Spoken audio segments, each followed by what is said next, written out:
चले जी बिस्मिल्लाहिर्रहमानिर्रहीम. Let's begin with the class. This is ES 9618 is the subject code and paper one that we are doing right now.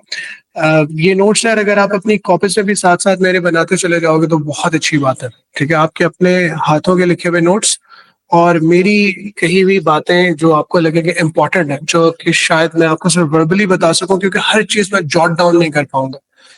I remember in my university days, me and some of my friends, we were really good in noting down what our professor said, through his tongue. तो जो वो बात कहते थे हम अक्सर वो भी लिख लिया करते थे और वो चीजें ज्यादा काम आती थी. Sometime because sometimes you just put it like on the page. Sometimes you can only say it out through your mouth. तो उन चीजों को भी लिखते चले जाइएगा इंशाल्लाह. Heading of today's chapter is basically chapter 8 है पेपर 1 का. हमने चैप्टर 1 चैप्टर 4 को अभी तक कंप्लीट किया. चैप्टर 8 को हम अभी बिगिन करने के लिए जा रहे हैं. पेपर 1 के ये पेपर 1 का one of the, it's not me but considered by the students, this is one of the difficult chapters. अच्छा देखो, चीज मुश्किल पता है क्यों होती है? दो रीजंस होता है.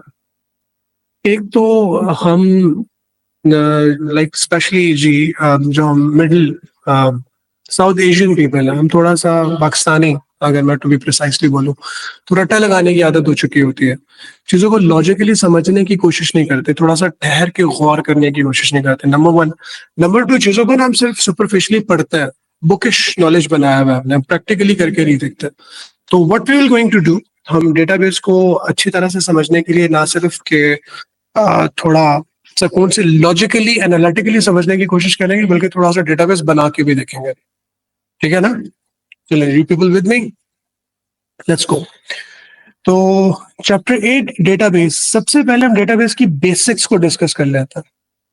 3 बेसिक्स है हमारे पास डेटाबेस की हमारे सिलेबस के अंदर. It is categorised into 3 forms, लेकिन हम एक ही फॉर्म के ऊपर ज्यादा फोकस करने के लिए जाएंगे later on. If you people have heard about flat file, किसी ने फ्लैट फाइल के बारे में सुना है भाई? Anyone? दूसरे नंबर पर आ जाता है फ्लैट फाइल डेटाबेस, जो शायद आप लोगों ने, अगर आप ओ लेवल में कंप्यूटर साइंस, IGCSE में कंप्यूटर साइंस पढ़ा है तो उसमें पढ़ा होगा. उसमें एक ही टेबल होता है आपके पास. And then we have third category, that is relational database.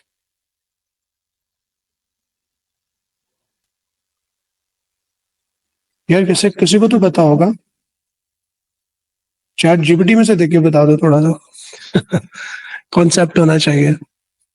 We also need to know कि आने वाले टाइम के अंदर हमें एआई का मुकाबला भी करना है, so we have to be good then AI. यार देखो, flat file is, I am going to show you from my notes. हम इसको थोड़ा ताकि विजुअलाइज कर सके अपने ब्रेन के अंदर. यार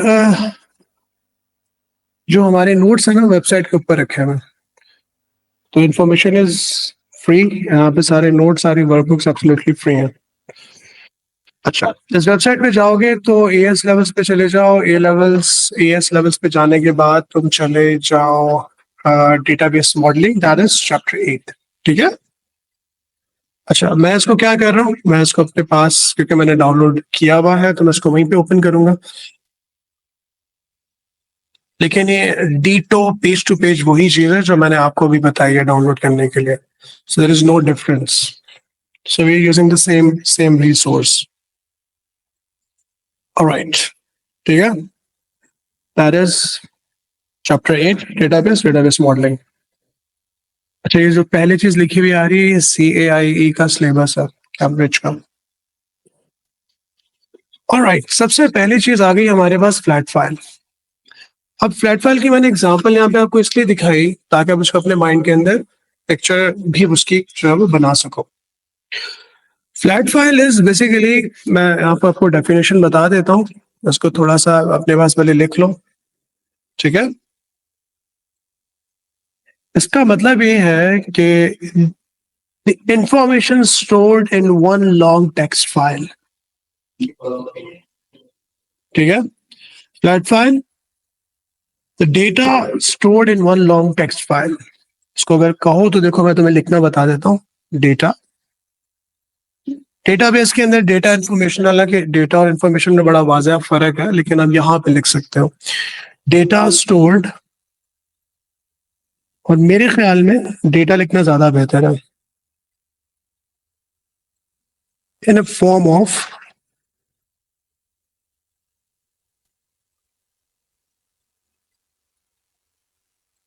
टेक्स्ट.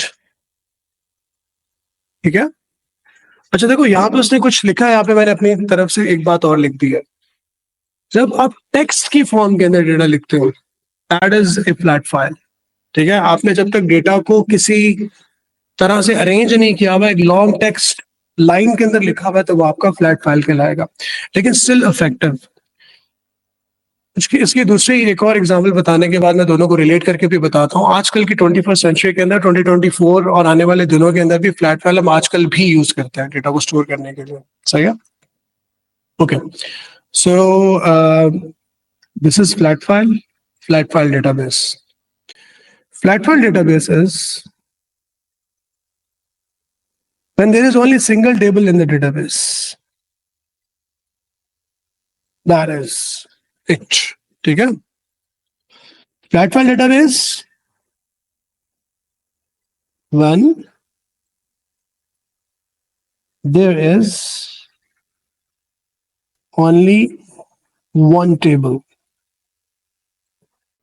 आप उसी टेबल को लंबा करते चले जाओ, उसके अंदर रोज बढ़ाते, उसके अंदर कॉलम्स बढ़ाते चले जाओ, और डिटेल्स डाल दो, और डिटेल्स डालते चले जाओ, लेकिन अब दो टेबल मत बनाओ, एक ही टेबल के अंदर सब कुछ डालते चले जाओ, तो वो आपका कहलाएगा फ्लैट फाइल डेटाबेस. इसका मतलब आईजीसीएसई ओ लेवल्स के अंदर तुमने जितने भी डेटाबेस पढ़े हैं वो फ्लैट फाइल डेटाबेस था, लेकिन तब हम उसी को डेटाबेस कहते थे. Okay. Relational database, when we have more than one tables, जब एक से ज्यादा टेबल्स होंगे और वो टेबल्स आपस में कनेक्टेड भी होंगे, उनके इन बिटवीन रिलेशनशिप्स भी होंगे उन टेबल्स के अंदर, तो उसको बोलते हैं रिलेशनल डेटाबेस. थोड़ी सी बुकिश नॉलेज, मेरे जो नोट्स हैं उसकी नॉलेज को देख लेते हैं. Relational database. A relational database holds data over a number of tables instead of one. ठीक है. तो बेटा ये जो मैं येलो कलर की लाइंस लगा के दिखा रहा हूँ ना, ये इसी तरह से आपने भी ये काम करना है. ये एक अनदर वे है. अपने नोट्स बनाओ, सर बंदिशा के नोट्स खोलो, या किसी भी सर के, किसी भी अच्छे सर के नोट्स खोल लो, या आप कैम्ब्रिज की जो लोस्ट बुक है उसको खोल लो, कोई मसला नहीं है. उसके अंदर ये वाला काम करो. Before you start solving the past papers, ये काम करो, फिर पास्ट पेपर्स पे जाओ. मार्किंग स्कीम के बारे में सोचो भी नहीं, फिर पास्ट पेपर्स को समझ के सॉल्व करो. फिर उसको, उसके बाद अभी भी मार्किंग स्कीम के पास मत जाओ, फिर अपने टीचर के पास जाओ, टीचर से चेक करवाओ, नंबर लगवाओ, सर ये था, मैंने इसको ऐसे लिखा है, कितने नंबर आएंगे, और फिर उसके बाद पहले मार्किंग स्कीम देख लो. ठीक है. तो ये हायरार्की याद रखिएगा कैम्ब्रिज में सक्सेसफुल होने की, और वैसे भी किसी भी चीज को सीखने के लिए. तो बेटा रिलेशनल डेटाबेस में क्या लिखेंगे? When we have more than one tables. When there are more than one tables in database, and those tables are also connected with one another through relationships, लेकिन वो हम बाद में बात करेंगे. चलें जी. तो ये बेटा तीन तरह के डेटाबेस हो गए. हमारा जो फोकस होगा अभी आज, खैर अभी तो फॉरन इमीडिएटली तो रिलेशनल डेटाबेस हम शुरू नहीं करेंगे, लेकिन जो हमारा फोकस होगा बेसिकली वो इसके ऊपर होगा, रिलेशनल डेटाबेस के ऊपर, एएस के अंदर. So we will be growing this database more often in our syllabus. Alright, but अभी तक के लिए कोई क्वेश्चन? All good. एक चीज मैं एक आपको फैक्ट बता देता हूँ, हमारे सिलेबस का हिस्सा तो नहीं है, लेकिन it's good to know.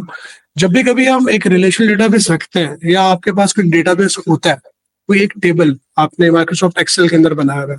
Microsoft Excel is like one tool.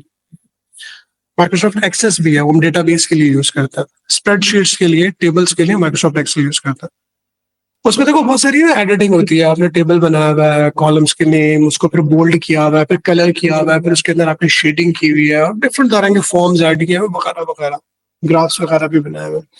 लेकिन जब आप उसको स्टोर करते हो ना, आर्काइव, खासतौर पे आर्काइव करने के लिए, एक बैंक है उसने बहुत सारी स्प्रेडशीट्स बनाई हुई, लेकिन पिछले 2005 का भी उसने डेटा स्टोर करके रखा हुआ है, लेट्स सपोज।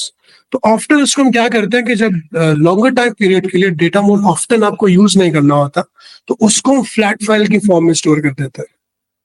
ठीक है, डेटा हम स्टोर कर देते हैं फ्लैट फाइल की फॉर्म के अंदर, क्योंकि उसके अंदर फ्लैट फाइल के अंदर कोई फॉर्मेटिंग तो नहीं होती, लेकिन आपकी इंफॉर्मेशन स्टोर हो जाती है। उस फ्लैट फाइल को दोबारा आप क्या करते हो, उसको डेटाबेस के फॉर्म में लेकर आ सकते हो।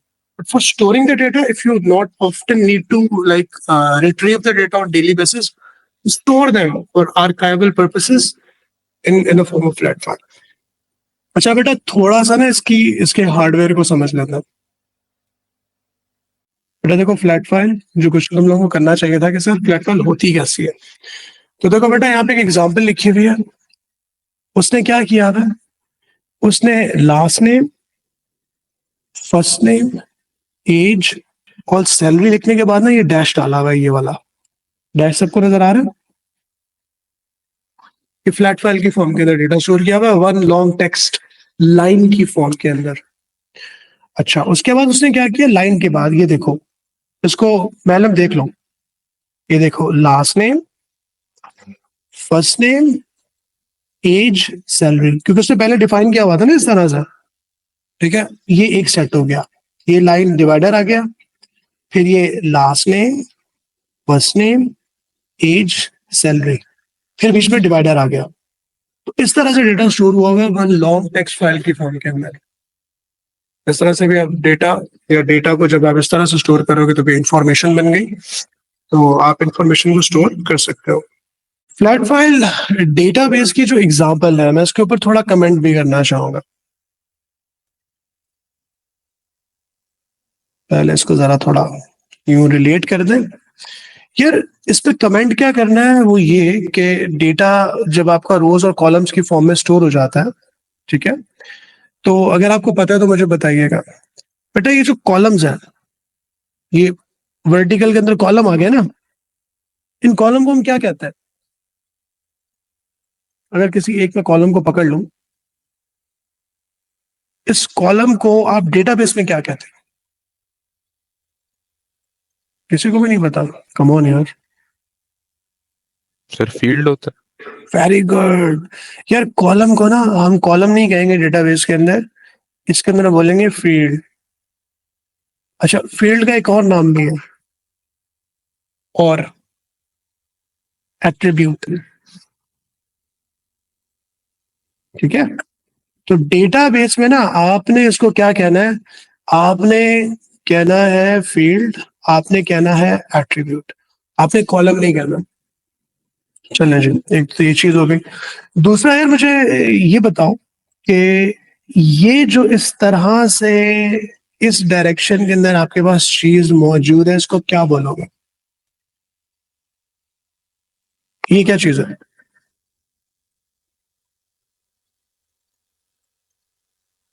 रो को क्या कहते हैं? चले मैं इसको ये बता देता हूँ। रो तो उसका आम वर्ड हो गया ना, रो को अब क्या बोलोगे?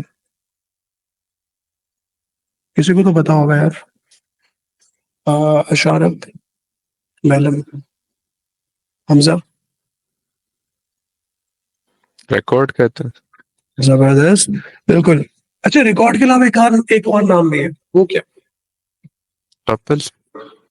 Tuple, very good. Row is also known as record, also known as record नहीं, बल्कि इसको हम डेटाबेस के अंदर रिकॉर्ड ही बोलेंगे, या इसको हम बोलेंगे टपल। ये थोड़ा लेगेसी नाम है, लेकिन भाई दोनों इंपॉर्टेंट है। तो आपने जो है रिकॉर्ड बोलना है या टपल बोलना है? रो नहीं बोलना आपने। आपने जो है, आपने ये वर्ड डेटाबेस के अंदर यूज नहीं करना है, याद रखिएगा। चले जी, एक तो ये चीज हमने कर ली, ये भी इंपॉर्टेंट हो गई। रिलेशन डेटाबेस के लिए हम एक पिक्चर उठा लेते हैं, तो हमें यहाँ पे मिल जानी चाहिए। ये एक्सेस की पिक्चर ही मैंने डाली हुई है। मोर देन वन टेबल्स को आपस में रिलेट किया हुआ है। आई थिंक इसको जब हम ER डायग्राम करेंगे तो it will going to make more sense. अभी तक के लिए कोई question? All good. Relation database की पिक्चर हम बनाएंगे, लेकिन वो नीचे जाके क्योंकि हमने पढ़ना ही रिलेशन डेटाबेस है तो पिक्चर्स ही पिक्चर्स बनेंगी, तो उसकी अभी हम फिलहाल फोटो नहीं लगाते हैं आप। ऑलराइट, चलिए let's move on to the next topic. ये हो गया इंट्रोडक्शन डेटाबेस का। यार अगली चीज जो है ना थ्योरी डेटाबेस की, वो इंशाल्लाह जब तुम मेरे साथ पढ़ोगे तो पढ़ते चले जाओगे, वो बड़ी इंटरेस्टिंग है। उसको मैं ड्यूरिंग प्रैक्टिकली जब मैं चीजों को रो को बोलेंगे रैपिड टपल, TUPLE टपल। ठीक है, एक और बच्चों वाला सवाल। इस डेटाबेस में जो हमारे पास ये टेबल हमें सामने नजर आ रहा है, इसके अंदर हमारे पास कितने रिकॉर्ड्स हैं? 3 है। जो सबसे ऊपर वाली रो है उसको हम रिकॉर्ड नहीं बोलेंगे, वो एट्रीब्यूट के नेम्स हैं। और इसके अंदर हमारे पास कितनी फील्ड्स हैं? 7 फील्ड्स हैं। Very good. इस डेटाबेस के अंदर, इस टेबल के अंदर जो हमारे पास टेबल है उसके अंदर 7 डिफरेंट एट्रीब्यूट्स हैं। ID है, टाइटल है, फर्स्ट नेम, एक एट्रीब्यूट हो गया ना, एक उसकी खसूसियत हो गई, सरनेम, एड्रेस, 7 डिफरेंट एट्रीब्यूट्स। एक चीज और भी लिख लें क्योंकि उसका हमने जिक्र कर दिया। यार ये वाली जो चीज है ना, this thing is known as attribute name।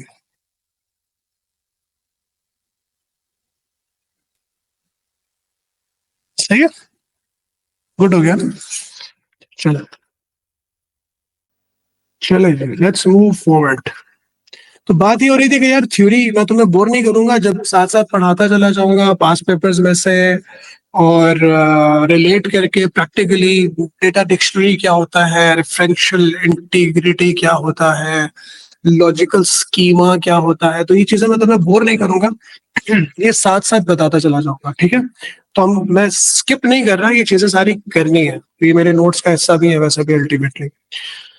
I'm going to take you towards one thing which is known as क्योंकि ये चीजें मैं ग्रेजुअली चाहिए होंगी, मेरी पूरी कोशिश है कि आज तुम्हें एक पास पेपर में क्वेश्चन करवा के छोड़ूंगी, कम से कम 3-4 नंबर तुम्हारे पक्के होने चाहिए। तो अब मैं उसकी मेहनत यहां से शुरू करूंगा।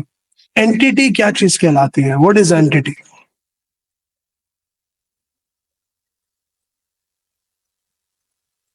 किसी को पहले से पता है एंटिटी क्या होती है?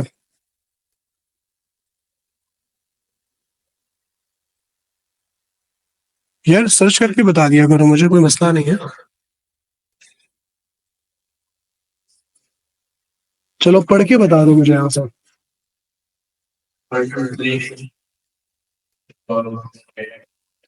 अच्छा, मैं इसको जरा इस तरह से पसंद करता हूँ, एन एंटिटी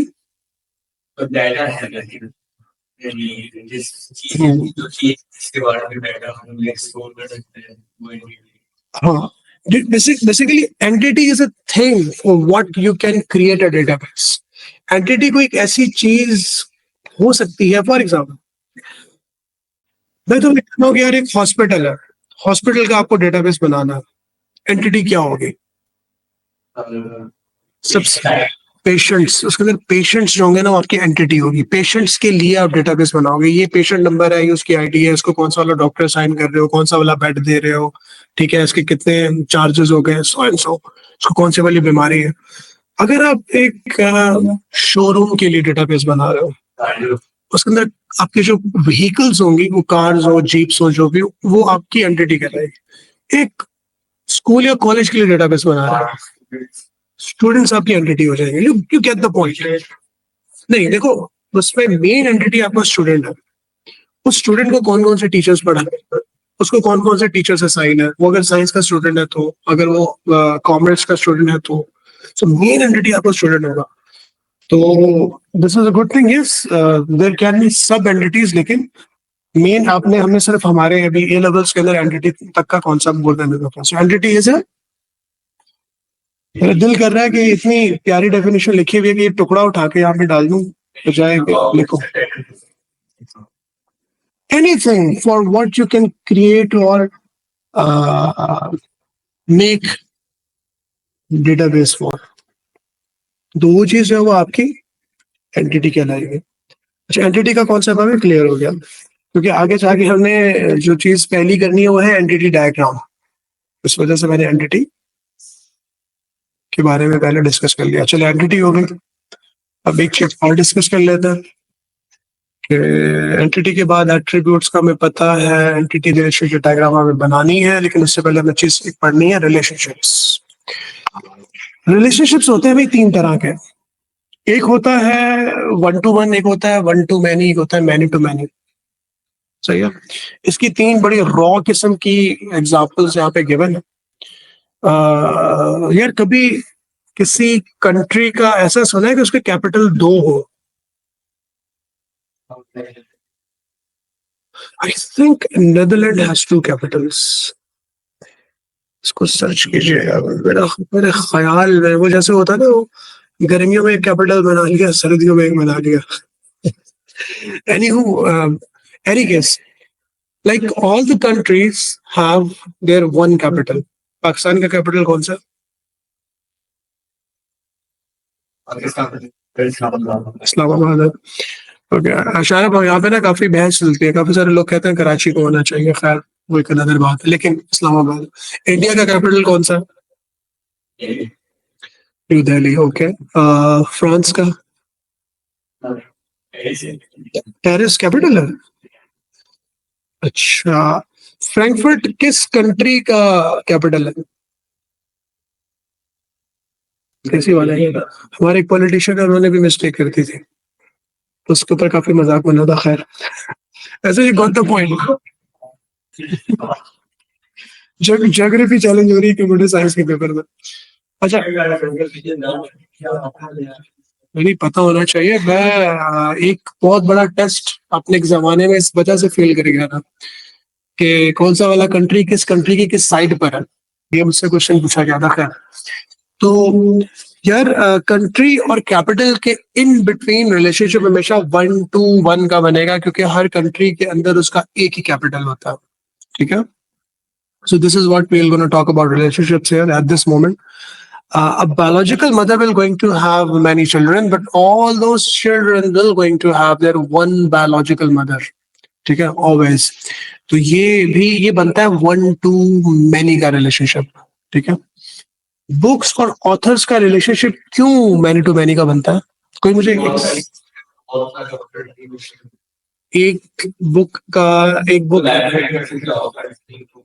बुक एक से ज्यादा ऑथर्स लिख सकते हैं। ठीक है, ये तो वन टू मैनी बन गया। वन टू मैनी हो गया ना, एक बुक बहुत सारे ऑथर्स ने लिखी।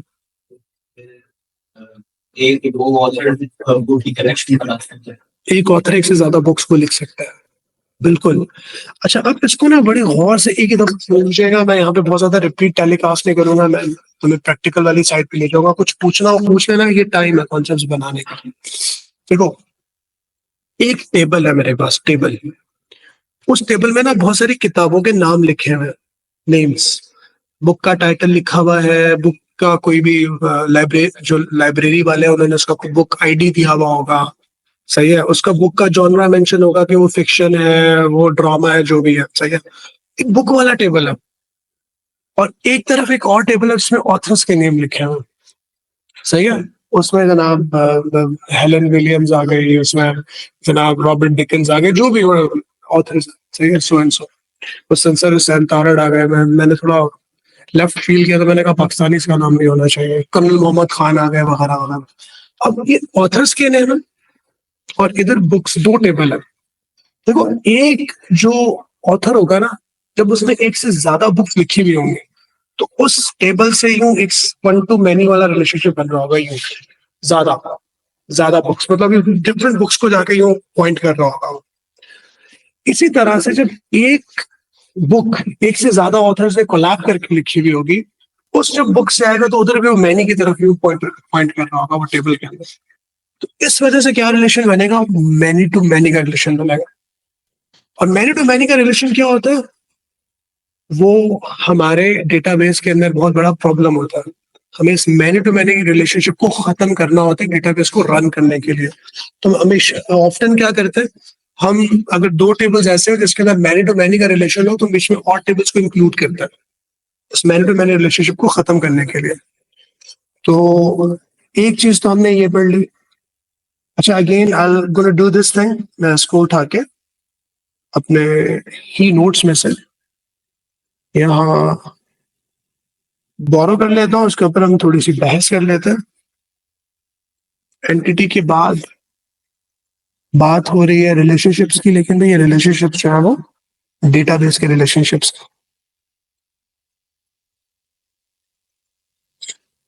सिर्फ रिलेशनशिप लिखे या कुछ और भी लिखे साथ में, एंटिटी रिलेशनशिप लिखना बेहतर होगा।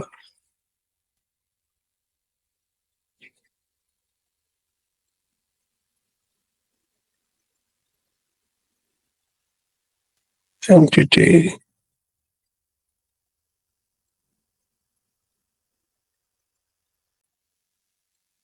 ओके। तो इसके अंदर हमने क्या किया, सबसे पहले तो हमने ये इसको बोरो कर लिया अपने नोट्स को, और इस पे हम एक चीज मेंशन कर देते हैं कि जो ये वाले हमें हमें ये अलाउ नहीं होता।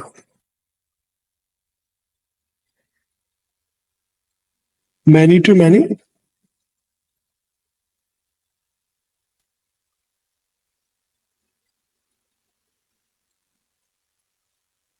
not allowed in database. Any questions, guys, so far?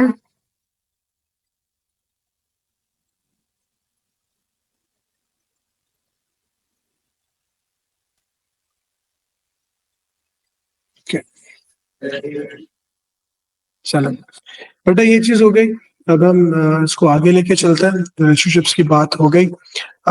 इसमें एक चीज अब जो मैं बहुत मजे की बताने वाला हूँ, वो क्या है, हाँ ये मेरे अपने हाथों में लिखी हुई थोड़ी सी मेहनत है। बेटा ये चीज लिख लो, ये तुम्हारी इतनी जगह पे काम आएगी ना कि तुम खुद हैरान हो जाओगे। क्या लिखा है, the many side is usually the foreign key and the one side is usually the primary key.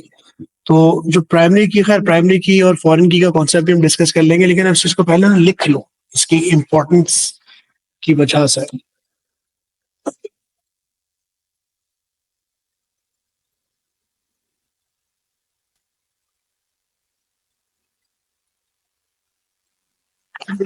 चलो,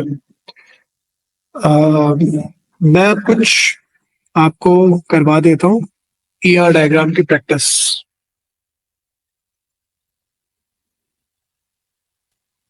ER diagram basically entity relationship diagram कहलाती है।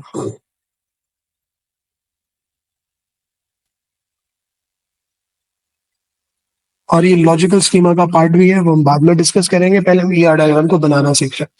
यार मैं आपको उसी अपनी बुक की वर्कबुक की तरफ लेके जा रहा हूँ, इस वाली वर्कबुक की तरफ। तो तुम्हारे पास, आप लोगों के पास प्रिंटेड वर्कबुक है।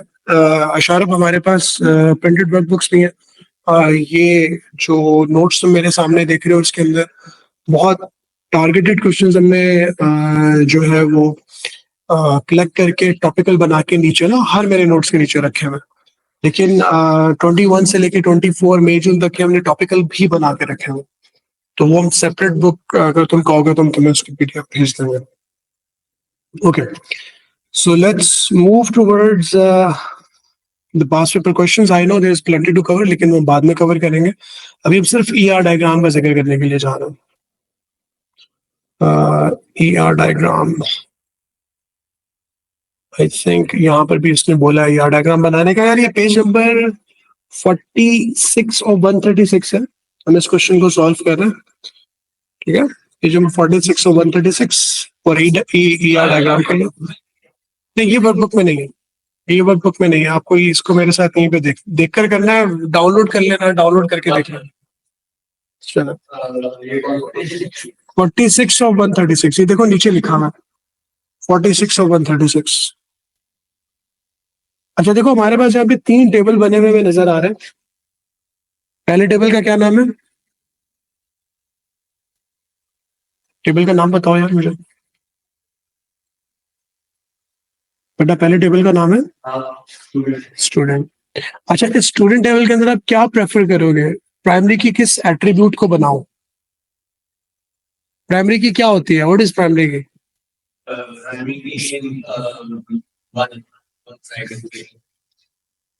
थोड़ी सी बच्चों वाली डायग्राम्स पहले लिख लेते हैं। प्राइमरी की भाई कोई बच्चा बता दे मुझे प्राइमरी की क्या होती है।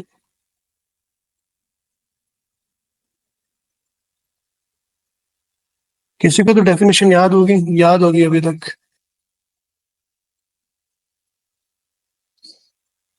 एट्रीब्यूट, बल्कि मैं सिलेक्टेड एट्रीब्यूट लिखना ज्यादा बेहतर होगा। सिलेक्टेड एट्रीब्यूट, ES में एक से ज्यादा एट्रीब्यूट्स को हम प्राइमरी की बना सकते हैं।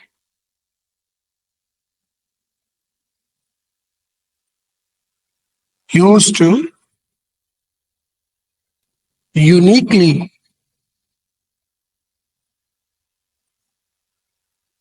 identify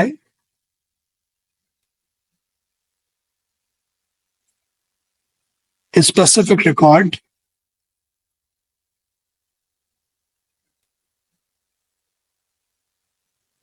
in database। समझ गया ना? अच्छा, प्राइमरी की क्या होगी? वो एट्रीब्यूट या, क्योंकि कंपोजिट प्राइमरी की भी हम बाद में पढ़ेंगे, एक से ज्यादा एट्रीब्यूट्स जो मिलके किसी एक रिकॉर्ड को यूनिकली आइडेंटिफाई करने के लिए यूज हो। तो हम ट्राई करते हैं कि प्राइमरी की उसको बनाए जिस एट्रीब्यूट के अंदर डेटा रिपीट ना होगा।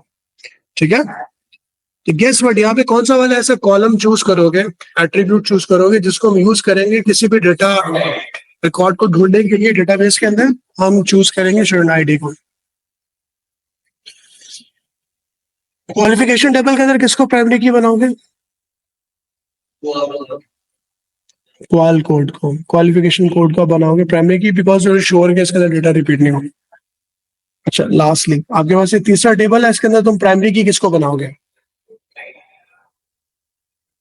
देखो, एक डेटाबेस में जब एक से ज्यादा टेबल हो और किसी एक टेबल के अंदर तुम किसी एट्रीब्यूट को प्राइमरी की बना चुके हो, उस पूरे डेटाबेस के अंदर उस एट्रीब्यूट को आप किसी दूसरे टेबल के अंदर प्राइमरी की नहीं बना सकता।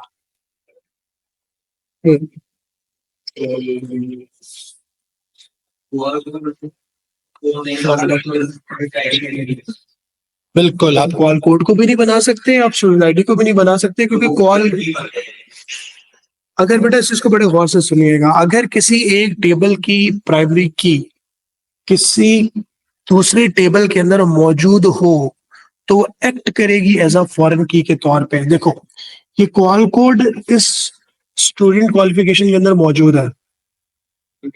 अब ये बिल्कुल बेसिकली ये प्राइमरी की है, ठीक है, ये प्राइमरी की है। तो ये अब क्या करेगा, सॉरी, ये करेगा एक्ट एज अ फॉरेन की के तौर पे। ऑफ्टन हम फॉरेन की को इस तरह से मेंशन कर रहे होते हैं, तो क्वाल कोड ऑफ फॉरेन की है। इसी तरह से स्टूडेंट आईडी क्योंकि प्राइमरी की है किसी टेबल की, और इस टेबल के अंदर वही सेम जो है वो एट्रीब्यूट मौजूद है, तो एक्ट करेगा एज अ फॉरेन की के तौर पे। देखो, किसी दो मुल्कों के दरमियान अगर आपको ताल्लुकात बेहतर बढ़ाने हो तो ऑफ्टन क्या करते हो, अपना एक फॉरेन मिनिस्टर भेजते हो वहां पर। जैसे ताल्लुकात खराब होते हैं दो मुल्कों के अंदर, सबसे पहले का फॉरेन ऑफिस बंद होता है आपका। ठीक है भाई, तुमसे रिलेशनशिप खत्म, हमारा फॉरेन मिनिस्टर वापस भेजो, हम तुम्हारा पहले को वापस भेज रहे हैं।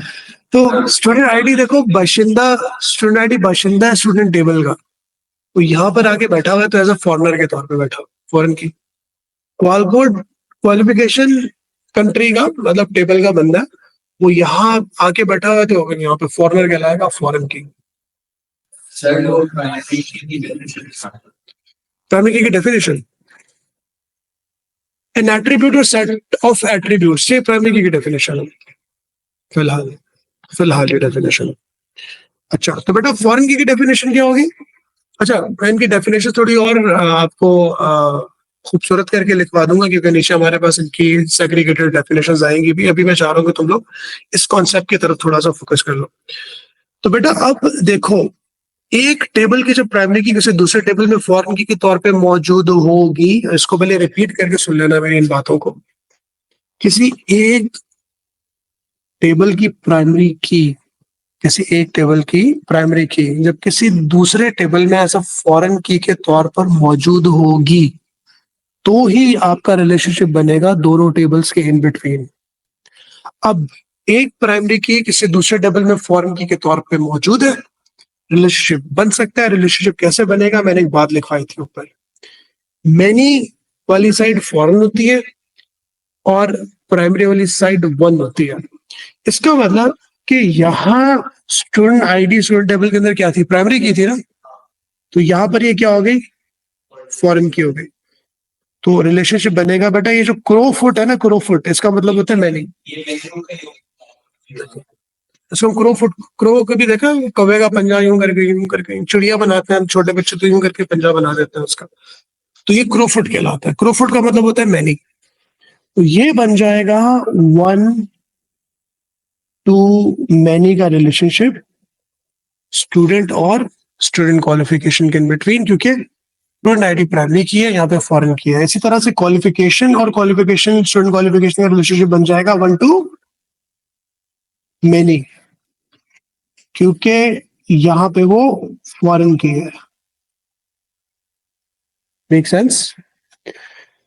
तो भाई ये हमारे पास, ठीक है, प्राइमरी फॉरेन की का चक्कर हो गया।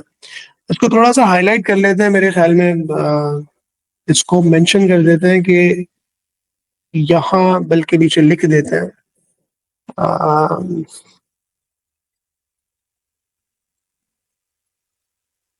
क्वाल कोड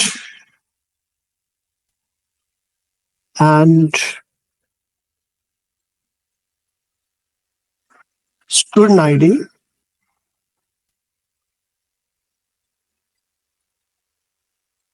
acts as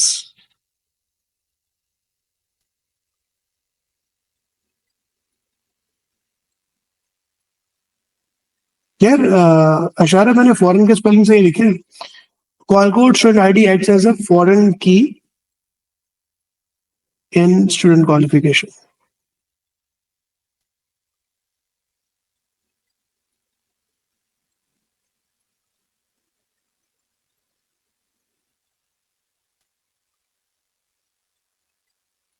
ठीक है, जबकि ये क्या प्राइमरी की,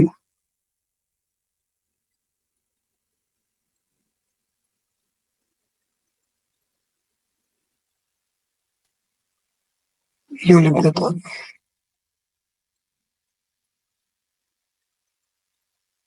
चले आपको थोड़ा सा कंफ्यूज करता हूं।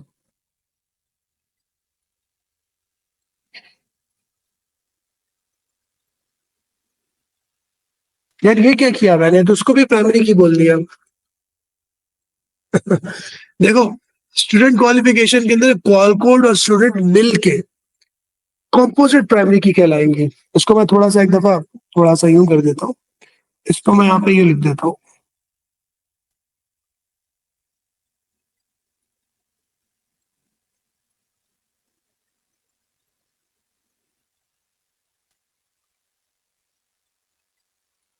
कॉम्पोजिट प्राइमरी की।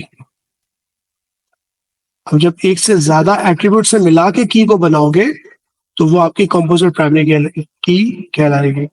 अब एक चीज देखो, कुछ चीजें मैं आपको वर्बली बता रहा हूँ, ये चीज आप कॉमन प्रैक्टिस देखोगे डेटाबेस के अंदर, सीआई के, कैम्ब्रिज के, कि किसी एक टेबल के अंदर जब आपको एक से ज्यादा फॉरेन कीज मिलेंगी ना, ऑफ्टन हम उन फॉरेन कीज को मिला के उसी टेबल की प्राइमरी की बना देंगे। और ये आगे जाके जब आपको डेटाबेस के टेबल्स बनाने के लिए कहा जाएगा, तो आपके लिए ये चीज के कॉन्सेप्ट बड़े काम आएंगे।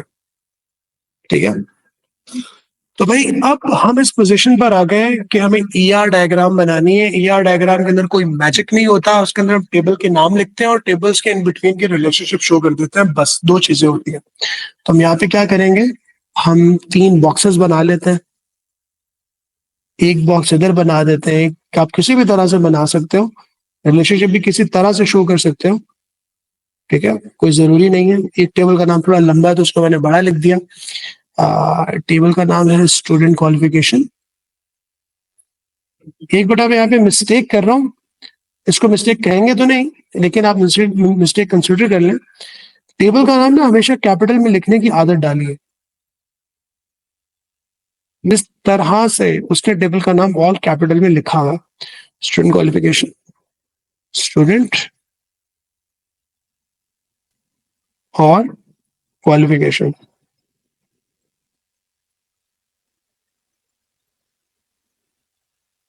चले जी, तो भाई स्टूडेंट और स्टूडेंट क्वालिफिकेशन के इन बिटवीन रिलेशनशिप है 1 to many का, आपने यू शो कर दिया।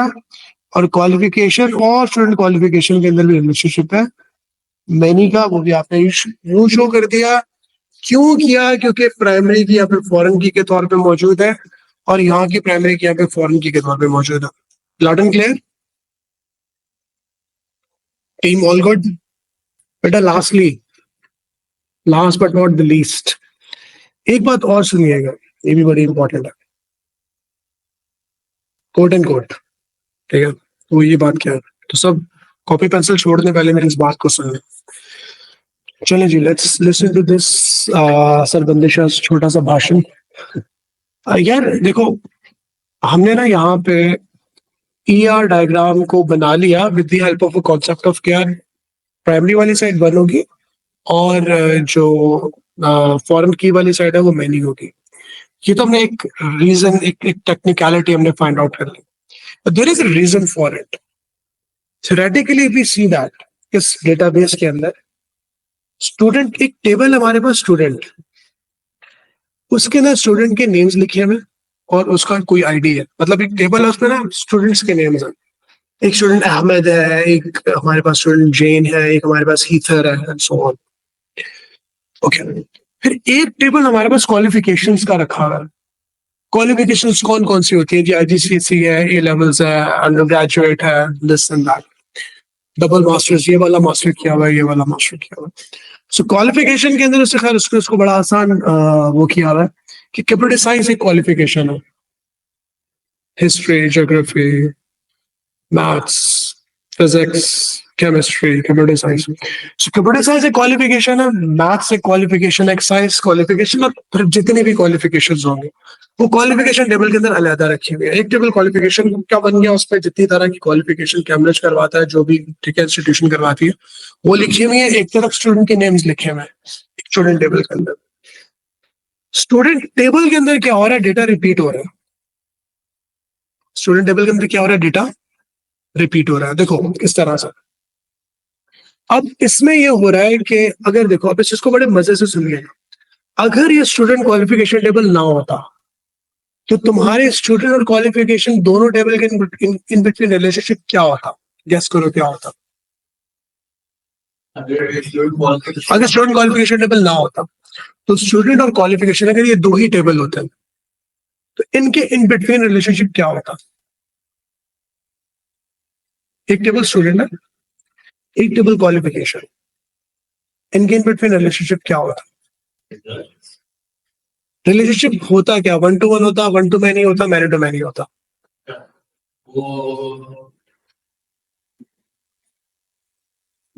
स्टूडेंट टेबल है, उसमें मैनी टू मैनी क्यों?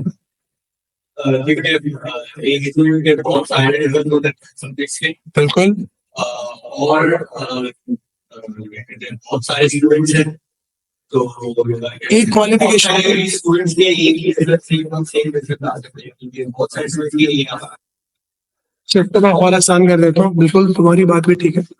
एक स्टूडेंट, देखो एक स्टूडेंट है, उसका नाम है अहमद टैन, ये यूनिक नेम है अहमद टैन। खैर, तो उस अहमद ने कंप्यूटर साइंस भी किया हुआ है, मैथ्स किया हुआ है और हिस्ट्री ज्योग्राफी भी किया हुआ है। तो अहमद टैन के एक से ज्यादा उसकी क्वालिफिकेशन है, तो 1 to many हो गया। अब क्वालिफिकेशन वाले टेबल की तरफ आगे खड़े हो जाता है। एक क्वालिफिकेशन है कंप्यूटर साइंस। कंप्यूटर साइंस जो है अहमद टैन ने भी की हुई है, मैलम ने भी की हुई है, शारब ने भी की हुई है, और हमजा तार ने भी की हुई है, और नाहिल ने भी की हुई है, और नायल ने, एंड सो ऑन। इसका मतलब इधर भी वन टू मैनी, तो ये क्या हो गया, मैनी टू मैनी हो गया।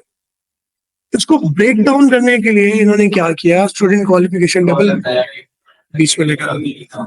अब वन टू मैनी, एक स्टूडेंट ने एक से ज्यादा क्वालिफिकेशन की होंगी तो यहाँ पे रिपीट होंगी। देखो यहाँ पे ना स्टूडेंट का जो है वो ये देखो 003JL, अब स्टूडेंट की आईडी है, रिपीट हो रही है। सर जी बेटा, ये जो आप रिलेशनशिप बता रहे हैं दो टेबल्स के बीच में, वो प्राइमरी की पे डिपेंडेंट होगा या फॉरेन की पे? दोनों पे। किस तरह?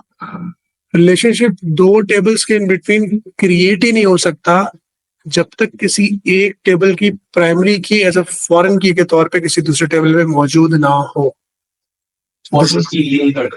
यस, प्राइमरी की बिकम्स अ फॉरेन की अनदर टेबल, तभी रिलेशनशिप, मतलब एक कंट्री का जो बंदा है तुम्हारा, वो एज अ फॉरेन मिनिस्टर के तौर पे तुम भेजोगे दूसरे कंट्री के अंदर, तो तुम्हारा रिलेशनशिप क्रिएट होगा, वरना नहीं होगा। ठीक है, मेक सेंस? सही है सर। चलो, तो बेटा long story short, student qualification you can observe कि यहाँ पे हमारा जो रिलेशनशिप, देखो एक स्टूडेंट है, उसने दो क्वालिफिकेशंस की हुई है, ठीक है, तो स्टूडेंट और स्टूडेंट क्वालिफिकेशन का वन टू मैनी का रिलेशनशिप बन गया। इसी तरह से ये दो क्वालिफिकेशंस है, SC12 बेसिकली क्या, SC12 साइंस है, तो ये SC12 तुम देख सकते हो कि ये दो डिफरेंट स्टूडेंट्स ने की हुई है, और डेटा इस टेबल के अंदर रिपीट होगा। तो हमने टेक्निकली भी समझ लिया इसको और लॉजिकली भी समझ लिया। टेक्निकली क्या है कि भाई आपको ये पता हो प्राइमरी की फॉरेन की वन टू मैनी, प्राइमरी वाली साइड वन, फॉरेन वाली मैनी। और लॉजिकली उसकी क्या है कि आपने उसको अंडरस्टैंड कर लिया कि यार जब आप डेटाबेस, क्योंकि देखो अक्सर एक चीज मैं कहता हूँ शारब, ये मेरे क्लोजिंग रिमार्क्स हैं आज के लेक्चर के, कि जितना भी तुम मेरे साथ डेटाबेस पढ़ोगे ना अब आने वाले दिनों में, आपको ये अज्यूम करना है कि आप डेटाबेस एडमिनिस्ट्रेटर हो, आप डेटाबेस बनाने वाले हो। स्टूडेंट का क्वालिफिकेशन, स्टूडेंट क्वालिफिकेशन ये तुम बना रहे हो, उस तरह से सोचोगे, इस तरह से चीजों को लेके चलोगे तो समझने में आसानी होगी।